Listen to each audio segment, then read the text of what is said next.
Hello! Kamusta? Happy New Year, Pamsi! Stay safe! God bless you all! See you soon! Miss ko na kayong lahat. See ya! Ciao!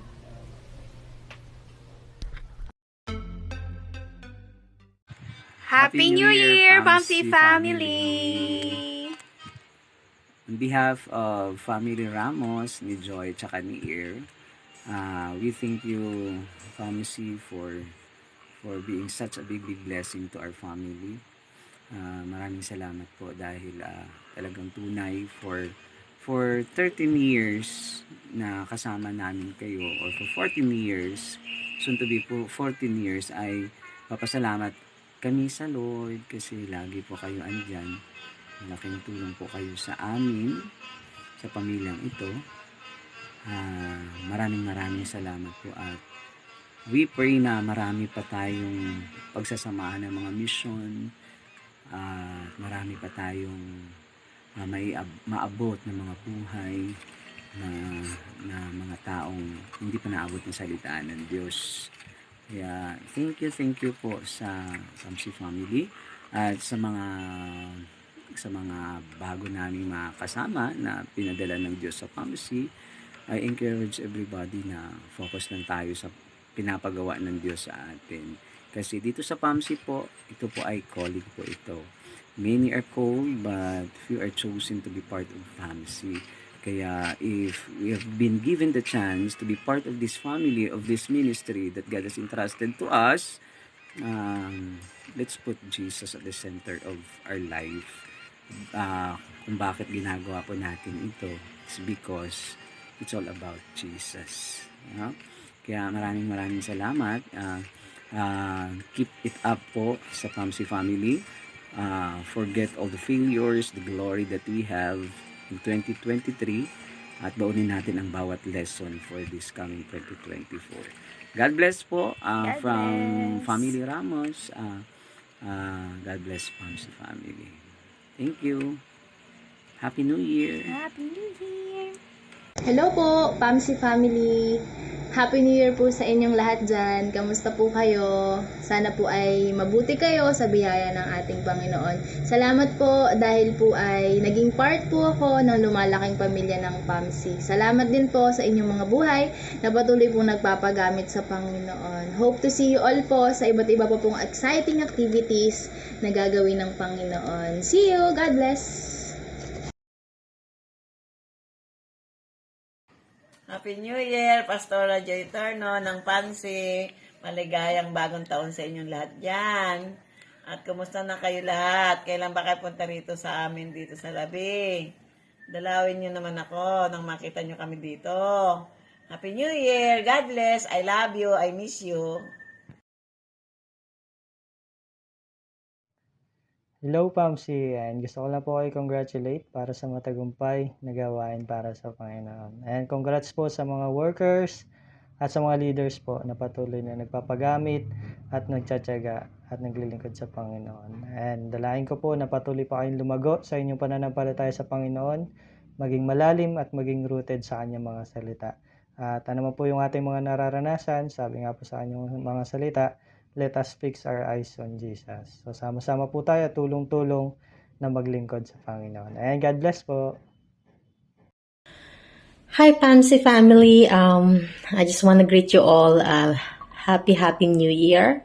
And I pray that the Lord will continue to bless you all, strengthen you with all the ministries that you are doing.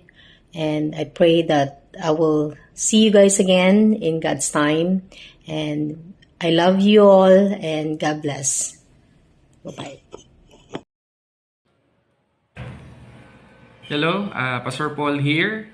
Nasa office ako ngayon. Pauwi na rin ako. So, would like to take this opportunity to say Happy New Year sa lahat ng part or members or family ng PAMSI. So, sayang hindi ako makaka-attend sa summit ngayong year na to. Pero yun nga, gusto ko sanang maka-attend, kaya lang dahil sa daming work, schedule, tsaka medyo nag-iba ng konting priorities, hindi ako makakapunta. But then again, maraming salamat kasi still naniniwala ako na ang PAMC kahit kumbaga parang hindi na rin kami ganun ka fully active, nakikita ko na marami pa rin mga nadadagdag na bagong members, bagong new generation, mga kabataan. So again, I pray and I hope na sa mga new generation ng PAMC na maging mas lalo pa natin makilala si Jesus, mas lalo pa tayong mag-grow sa mission. And also, maraming salamat din sa leadership ng PAMC, kina Ninang Joy, kina Ninong Jean, and sa lahat ng mga leaders natin sa PAMC. So again, I would like to say hi to everyone. Hindi ko alam kung kilala niyo ako, but hindi naman yun ang mas mahalaga. Ang mahalaga ay patuloy tayong naglilingkod sa Panginoon. So I hope and I pray na marami kayong matutunan and magkaroon tayo ng fellowship sa mga attend ng summit. And hopefully, magkita-kita tayo kung hindi man dyan sa Manila or somewhere dito sa Mindoro. So, yun lang and God bless everyone. Hello po, PAMC family. Happy New Year po. Marami pong salamat sa opportunity at mainit na pagtanggap bilang isang pamilya po ng PAMC. God bless po. Happy New Year! Happy New Year po, PAMC family. Nagpapasalamat po ako sa Diyos at napabilang po ako sa pamilyang ito. And I'm praying po na more and more missions pa po na darating para po sa atin at sa pamilya pong ito. Maraming salamat po. God bless po sa bawat isa. Happy New Year po, PAMC family. Hello po, PAMC family! Happy New Year po sa ating lahat. I am very glad and honored na mapasama sa growing family in Christ na ito.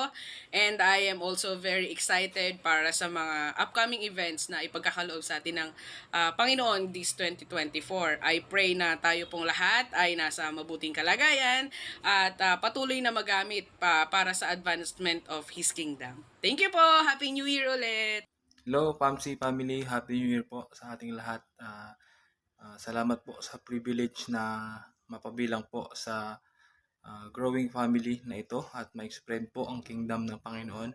At syempre, I pray po na mas marami pang missions and bootcamp na magkasama-sama po tayong lahat. Happy New Year po sa ating lahat. God bless po. Hi PAMC family. Happy 2024. Sa mga pastors, sa mga ministry partners, sa mga volunteers, and even sa mga campers who's been a part of the ministry. I thank God for all your lives because kahit matagal na po, since then pa, at nung time na sumama po ako sa PAMC, it has been a blessing to a lot of churches and to a lot of people na nakasama po. And even during the time of healing on my part, nung namatay yung mama ko, it has, PAMC has been a blessing na who always nangangamusta po sa akin during those times. And ayun nga po, as part of the family, pinadama niyo po na no one is left out. And I thank the Lord for the leadership of PAMC, and I believe there's more to reach out, and there's a lot of young people pa rin na mai-reach out natin for this year and for the coming years. I pray na hindi lang dito yung ministry ng PAMC, kundi even outside the country. And I am blessed to be part of the ministry as well. Don't you worry, even if hindi niyo po ako makita or hindi niyo man po ako nakakasama physically, I am with you in prayers. So, ayun po. Let me just encourage you with a verse in Romans 15, chapter 15, verse 13. It says here, "May the God of hope fill you with all joy and peace as you trust in Him, so that you may overflow with hope by the power of the Holy Spirit." May this encourage us that God will fill us with all hope, with all joy and His peace as we keep going for this coming year. So, God bless po sa bawat isa and enjoy your retreat dyan sa Tagaytay. Sige po. God bless! There you go. Hello, Pamsi!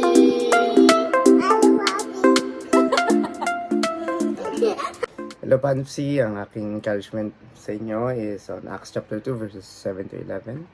Utterly amazed, they asked, "Aren't all these speaking Galileans? Then how is it that each one of us hears them in our native language?" Parthians, Medes, Elamites, Mesopotamia, Judea, Cappadocia, Pontus, Asia, Phrygia, Pamphylia, Egypt, and parts of Libya near Cyrene, visitors from Rome, both Jews and converts to Judaism, Cretans and Arabs, we hear them declaring the wonders of God in our own tongues. Sino ang mga disciples na nagpunta sa mga bansang ito? You know, no one. Only Paul. Si Paul, pumunta lang siya sa Turkey, sa Asia Minor. Pero maliit na part lang. So, who were the people who become instruments of God na mag-preach dito sa Parthian, sa lahat ng bansang ito? And we know na nagkaroon ng mga Christians dito, lalo na sa Rome. Walang iba kundi itong mga nakarinig dito ng salita ng Diyos.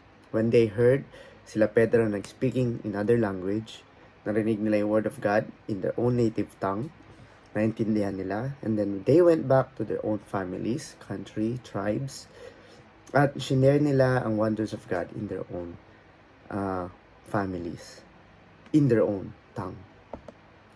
So, yung ginagawa natin as PAMC, and my encouragement is this, na hindi nawawalan ng rason and ng impact ang ginagawa natin. Akala natin pa-camp lang tayo or pa-mission lang tayo. But once the children, teenagers, mga taong kasama natin, they went back to their own families, their own tribe, barangays, they start speaking the word of God sa kanilang context. At I pray na continue kayo sa paggawa ng mga missions and going to tribes, speaking the word of God to them, blessing them. Itong mga camps, continue nyo. Yung pagpunta nyo sa ibang bansa to spread the word of God, continue. Kasi you are doing exactly what God has done in Acts chapter 2. That you are now speaking the word of God in their own native language. Salamat sa prayers nyo, and kami dito sa Singapore will always pray for you sa lahat ng kaganapan nyo. Update sa amin, at salamat sa Panginoon, kami ay nagagamit ni Lord sa preaching and in other counseling works and other ministry dito sa Singapore. Minsan ako'y napapadala sa Kuala Lumpur, sa Malaysia, may church doon to preach as well. Minsan sa Indonesia. And so I have the heart of mission then, pagbiyahe ng malayo just to preach the word. So I am with you in heart. So we will support you and we'll pray for you. And have a happy summit. God bless you.